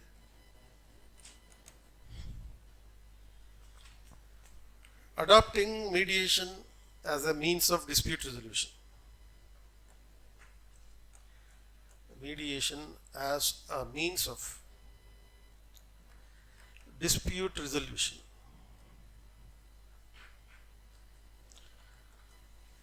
వివాదాల పరిష్కారానికి మధ్యవర్తిత్వాన్ని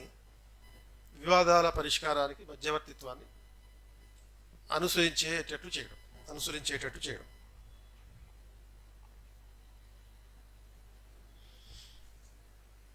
సో ఈ మధ్యవర్తిత్వం ఇదేంటిది అంటే జనరల్గా మనకి ఏ పర్పస్ తోటి ఇటువంటి చట్టం అవసరం అవుతుంది అంటే దేశంలో సులభంగా వ్యాపారం చేయడం కోసం ఈ చట్టం అవసరం అవుతుంది. This law is needed to create an ecosystem for the ease of doing business. అంటే వ్యాపారానికి వివాదాల పరిష్కారానికి సంబంధం ఏంటి? సో ఇండియాలో ఇప్పుడు 2017 ఎకనామిక్ సర్వేలో ఒక పదం ఉపయోగించారు. There is a situation called Chakravyuha. అంటే 2017 ఎకనామిక్ సర్వేలో ఉపయోగించినటువంటి పదం చక్రవ్యూహం. అంటే మామూలుగా మనం పద్మవ్యూహం అంటాం. ఆ పద్మవ్యూహానికి ఉన్నటువంటి మరో పేరు చక్రవ్యూహం. ఈ పద్మవ్యూహం అనేది ఎందుకు పాపులర్ అయింది? అభిమన్యుడి వల్ల పాపులర్ అయింది. అభిమన్యుడికి పద్మవ్యూహంలోకి ప్రవేశించే మార్గం తెలుసు కానీ బయటకు వచ్చే మార్గం తెలియదు. అలాగే భారతదేశంలో 1991లో వచ్చినటువంటి ఆర్థిక సంస్కరణల వరకు అసలు ప్రవేశం కూడా ప్రైవేట్ రంగ సంస్థలకి అవకాశం లేదు. 1991 తర్వాత భారతదేశ ఆర్థిక వ్యవస్థ అనే పద్మవ్యూహంలోకి ఈ విదేశీ కంపెనీలు, ప్రైవేట్ కంపెనీలు ప్రవేశించాయి. బట్ వాటికి బయటకు వచ్చే అవకాశం లేదు. నువ్వు బయటికి ఎప్పుడు రావాలి? ఎప్పుడైతే నీకు నష్టాలు వస్తాయో, నీకు ఏదైనా ఒక కంపెనీ పెట్టుకున్నప్పుడు లాభాలు ఉంటే ముందుకు వెళ్ళిపోతుంటావు, నష్టాలు వస్తుంటే బయటకు వచ్చేయాలి. బట్ ఇండియన్ ఎకానమీలో ఉన్నటువంటి ప్రాబ్లం ఏంటంటే ఈ చక్రవ్యూహ సమస్య. ఈ చక్రవ్యూహ ప్రాబ్లం అంటే ఏంటంటే private companies, foreign companies have the freedom to invest in India, but they don't have the freedom to exit from India. భారతదేశ ఆర్థిక వ్యవస్థలో పెట్టుబడులు పెట్టడానికి అవకాశం ఉంది కానీ ఇష్టం వచ్చినట్టు కంపెనీని క్లోజ్ చేసుకుని బయటకు వచ్చే అవకాశం లేదు. ఎందుకనే అవకాశం లేదు? ఒక కంపెనీ పెట్టినప్పుడు గవర్నమెంట్ సబ్సిడీ ధరలకి ల్యాండ్ ఇస్తుంది. దాని ల్యాండ్కి సంబంధించినటువంటి పరిస్థితులు ఏంటి?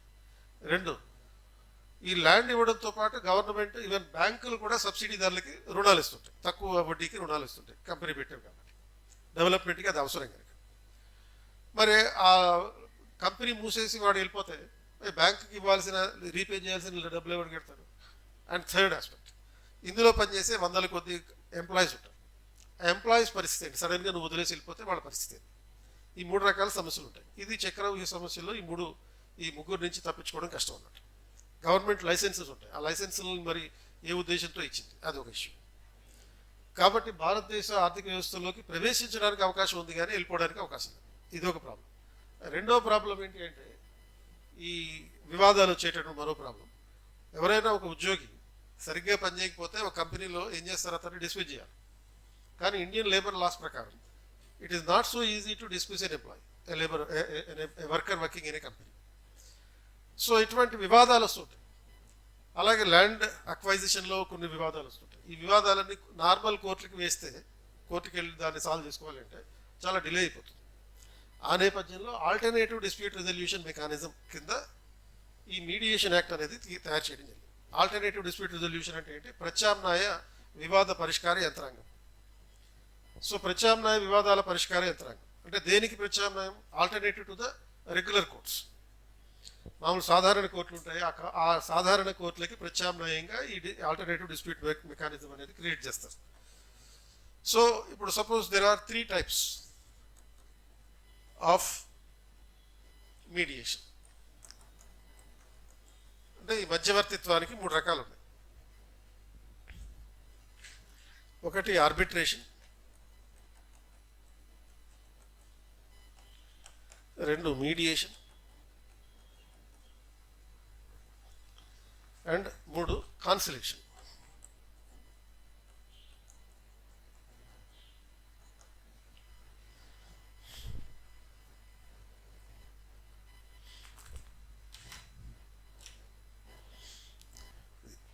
సో ఈ ఆర్బిట్రేషన్ అనే దాంట్లోనేమో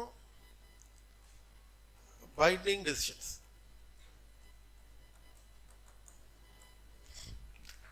అంటే బైండింగ్ తప్పనిసరిగా ఇరుపక్షాలు అనుసరించాల్సిన నిర్ణయాలు ఉంటాయి.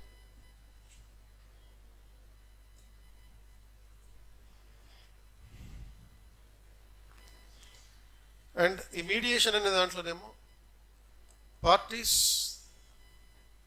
ఆర్ ఎంకరేజ్డ్ టు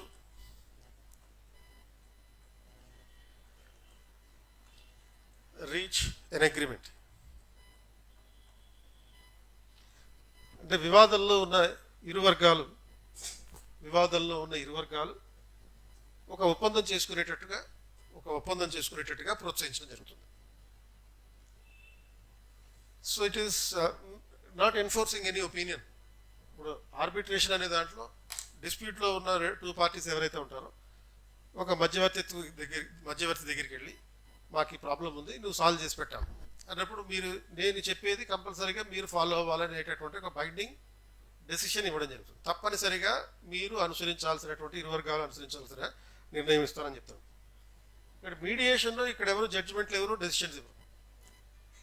ఈ మీడియేషన్ అనే ప్రక్రియలో ఏం జరుగుతుందంటే ఒక థర్డ్ పార్టీ దగ్గరికి వెళ్ళి, అంటే 2 parties డిస్ప్యూట్ పార్టీస్ ఉంటాయి, అండ్ ఒక థర్డ్ పార్టీ దగ్గరికి వెళ్ళి మాకు ఈ ప్రాబ్లం ఉంది అని చెప్తే they will explore, the mediator will explore various possibilities of resolving A situation.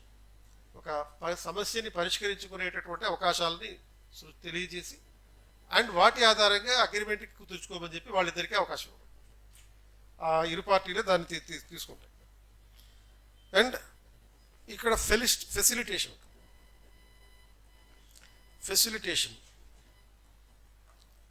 Of resolution of a dispute. ఒక సమస్య పరిష్కారానికి కావలసిన అనుకూల వాతావరణాన్ని సృష్టించడం.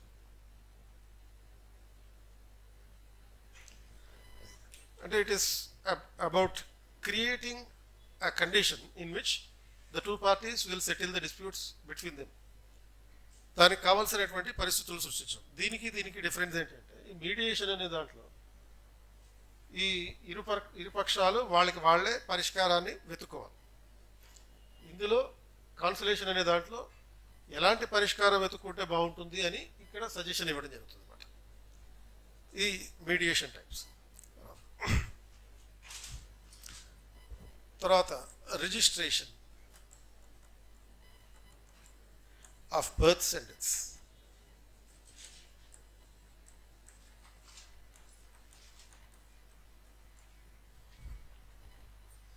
Registration of Births and Deaths Amendment Act. జనన మరణాల ధృవీకరణ సవరణ చట్టం. ఇది ఒరిజినల్ యాక్ట్ 1969లో చేశారు.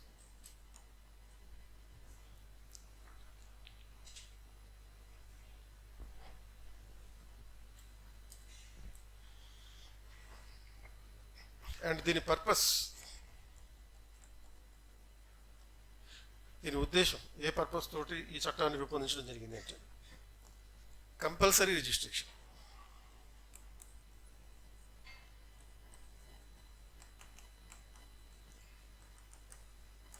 Of births and deaths.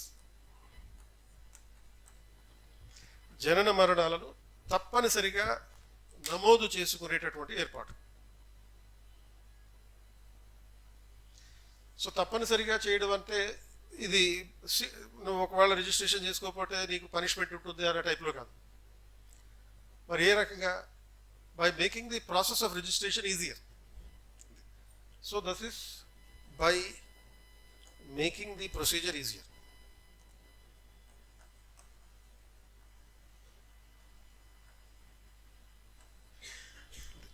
అంటే ఈ నమోదు ప్రక్రియ సులభం చేయడం ద్వారా ఇది తప్పనిసరిగా చేస్తారు. అంటే సపోజ్ ఒక హాస్పిటల్లో పుట్టడం జరుగుతుంది, అక్కడే స్పాట్లో ఆ హాస్పిటల్ అథారిటీసే ఈ బర్త్ సర్టిఫికేట్ ఇవ్వాలి. That is with the authentication from the local government. అంటే ఆ స్థానిక ప్రభుత్వం యొక్క ఆమోదంతో ఆ హాస్పిటల్ వాళ్ళే ఆ బర్త్ సర్టిఫికేట్ ఇచ్చే ఏర్పాటు చేయాలి. ఎందుకంటే in the future it will be the single most important document. Birth certificate will be the single most important document for any kind of identities. అంటే సపోజ్ నీకు ఎడ్యుకేషన్ ఇన్స్టిట్యూషన్లో అడ్మిషన్ల కోసం కానీ, డ్రైవింగ్ లైసెన్స్కి అప్లై చేసుకోవాలన్నా, government జాబులు ఉండాలన్నా, పాస్పోర్ట్ తీసుకోవాలన్నా, తర్వాత Aadhaar card తీసుకోవాలన్నా, ఓటర్ ఎన్రోల్మెంట్ జరుపుకోవాలన్నా, ఆర్ లేకపోతే వివాహం చేసుకోవాలన్నా కానీ, ఎందుకంటే మ్యారేజ్కి కూడా మినిమం ఏజ్ అనేటటువంటిది ఒకటి ఉంది కదా, కాబట్టి బర్త్ సర్టిఫికేట్ కంపల్సరీ అవుతుంది. సో ఇది 2023 అక్టోబర్ 1 నుంచి ఇంప్లిమెంట్ అయింది. So it is this birth and death registration act is implemented from 2023 October 1. అంటే ఈ అక్టోబర్ 1 తర్వాత పుట్టేటటువంటి పిల్లలు తర్వాత చనిపోయే వాళ్ళ గురించి కంపల్సరీగా ఈ రిజిస్ట్రేషన్ చేసుకోవాలి. అండ్ పర్టికులర్గా భారతదేశంలో డెమోగ్రఫిక్ చేంజెస్ జరుగుతున్నాయి. సో ఈ డెమోగ్రఫిక్ ట్రెండ్స్ ఎలా ఉన్నాయి అంటే ఈ డెమోగ్రఫిక్ ట్రెండ్స్ నేపథ్యంలో ఈ బర్త్స్ అండ్ డెత్స్ రిజిస్ట్రేషన్ అనేది కంపల్సరీ అవుతుంది. అంటే డెమోగ్రఫిక్ ట్రెండ్స్ అంటే ఏంటి? ఒకటి, increasing birth rate, female birth rate. So 2011 census తర్వాత అబ్జర్వ్ చేసినటువంటి ఒక కీలకమైనటువంటి అంశం ఇంక్రీజింగ్ ఫీమేల్ బర్త్ రేట్. అంటే ఎందుకు పెరుగుతుంది? ఫీమేల్ బర్త్ రేట్ ఎలా పెరుగుతుంది, మనకి ఎలా తెలుసు? 2020లో జరగాల్సిన సెన్సస్ కూడా జరగల, అయినా కానీ ఎలా జరుగుతుంది? ఇది ఎలా విషయం తెలిసింది అంటే ఈ నేషనల్ ఫ్యామిలీ హెల్త్ సర్వే 5 ప్రకారం for every 1000 men there are 1025 women. ప్రతి 1000 మంది పురుషులకి 1025 మంది మహిళలు ఉన్నారు. ఇది దేని ప్రకారం? 2020 ఈ ఫ్యామిలీ హెల్త్ సర్వే 5 ప్రకారం 2020లో తీసుకొచ్చినటువంటి అదొక aspect.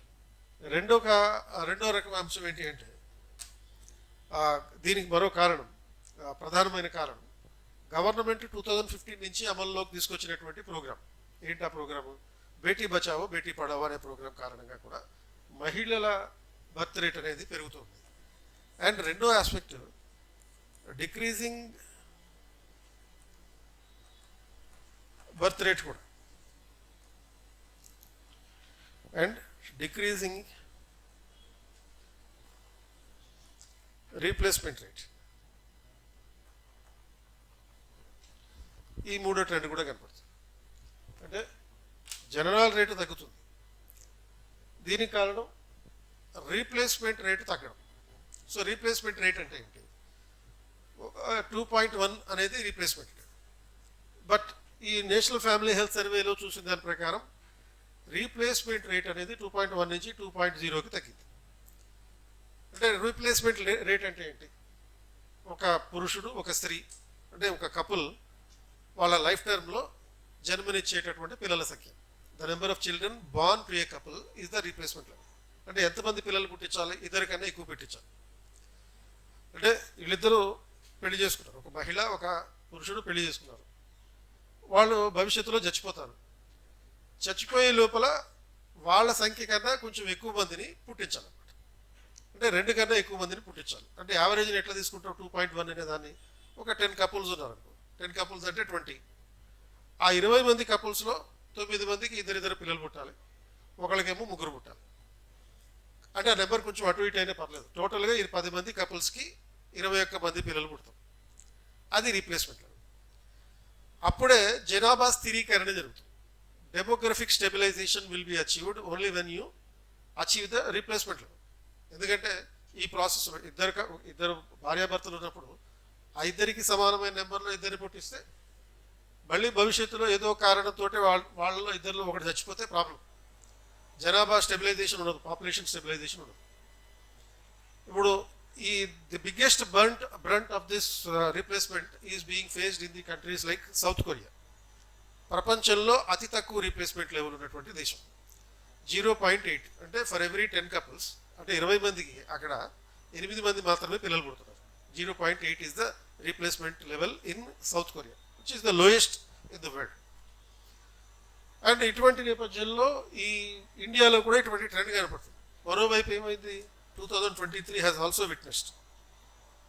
In 2023, India has emerged as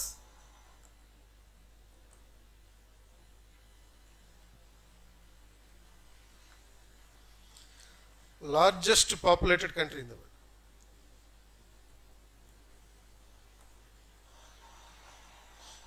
ఒకవైపు ఏమో బర్త్ రేట్ తగ్గిపోతుంది, రీప్లేస్మెంట్ లెవెల్ తగ్గిపోతుంది.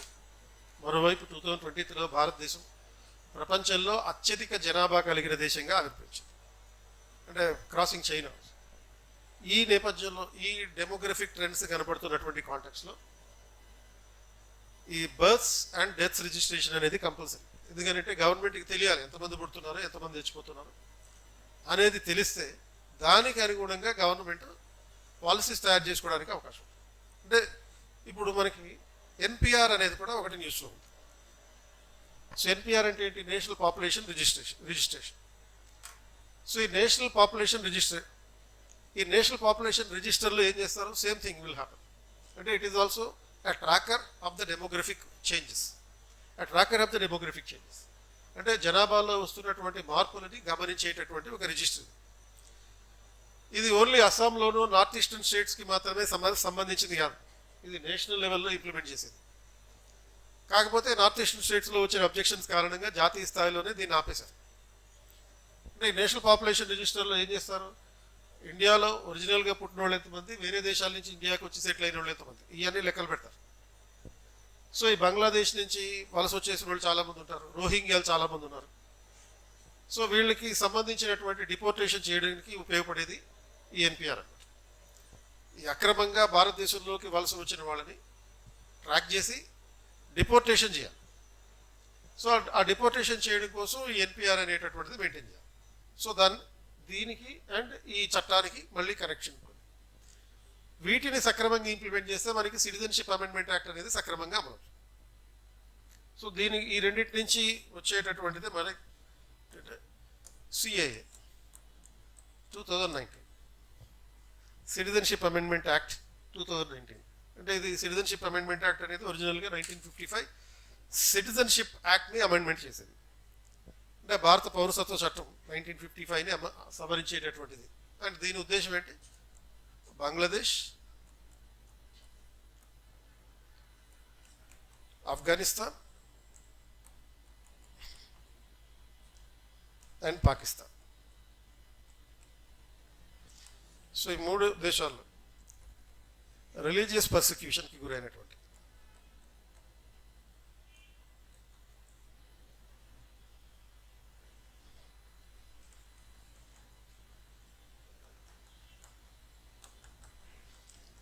migrants to India on or before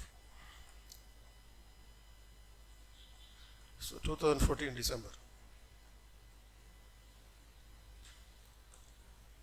they will be given citizenship.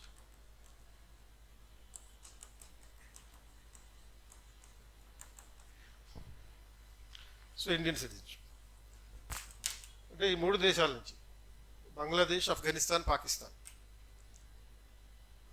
ఈ 3 దేశాల నుంచి వచ్చినటువంటి 2014 డిసెంబర్ 31 లోపల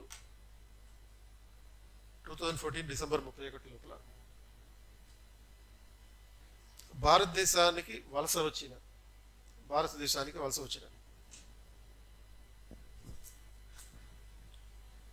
మతహింసకు గురైన వారికి భారత పౌరసత్వం ఇవ్వడం జరుగుతుంది. సో ఈ రిలీజియస్ పర్సిక్యూటెడ్ అంటే Hindus, Christian, Jain, Buddhist and Parsi.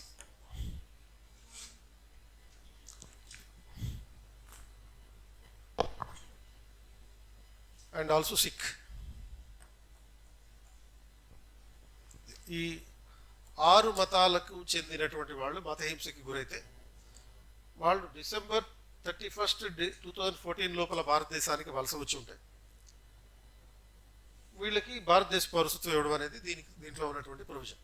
అంటే ఈ births and registration act, national population register and CAA amendment, citizenship amendment, ఈ 3 ఒకదానికొకటి లింక్ ఉన్నటువంటి అంశాలు. దేన్ని ఇండిపెండెంట్గా చూడండి.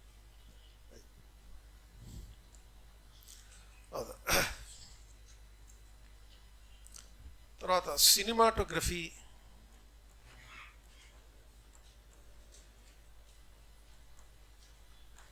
యాక్ట్ 2023.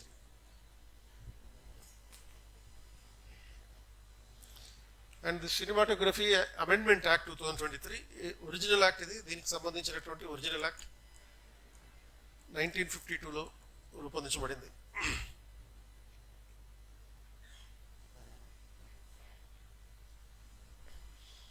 అండ్ దీని purpose is to give a new rating for the film certification.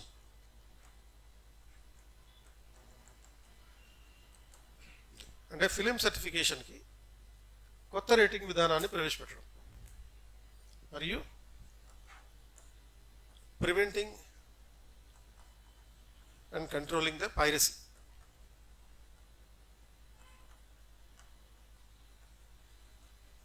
Of the films. అంటే సినిమాల పైరసీని నివారించడం మరియు నియంత్రించడం. సో ఒరిజినల్గా మనకు ఉన్నటువంటి ఫిలిం సర్టిఫికేషన్ ఎలా ఉండేది? You certificate, A certificate, యూ/ఏ certificate, ఈ పద్ధతిలో ఉండేది. దాని స్థానంలో ఏజ్ల వారీగా కొత్త సర్టిఫికేషన్ ఇస్తారు. అంటే age wise certification of the films will be provided under this newly amended act.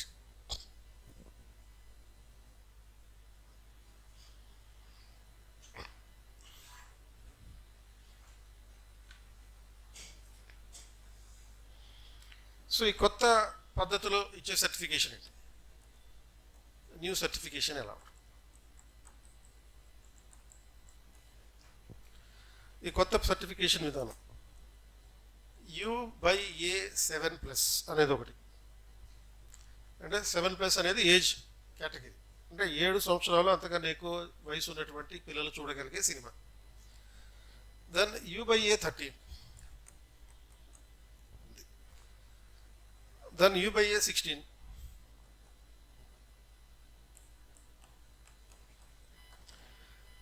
So ఇవి 3 కూడా తల్లిదండ్రుల గైడెన్స్లో చూడాలి, పేరెంటల్ గైడెన్స్లో చూడాల్సినటువంటి సినిమాలు.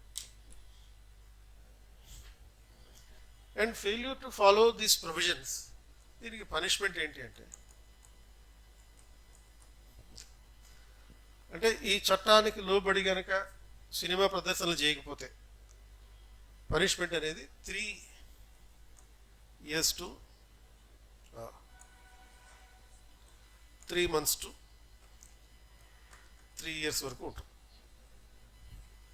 3 నెలల నుండి 3 సంవత్సరాల వరకు శిక్ష విధించవచ్చు. అలాగే ఫైన్ కూడా, అంటే ఇదేమో ఇంప్రిజన్మెంట్, ఫైన్ విధించే అవకాశం కూడా ఉంది. And the fine may be extended to from ₹3 lakhs, 3 లక్షల రూపాయల నుంచి up to 5% gross revenue.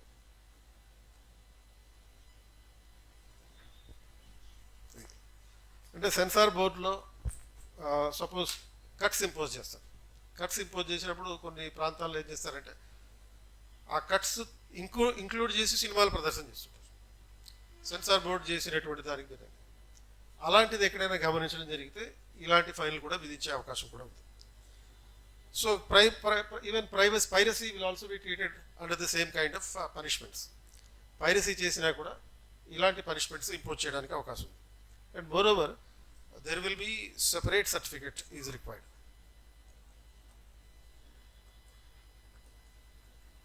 Separate certificate for TV and OTT.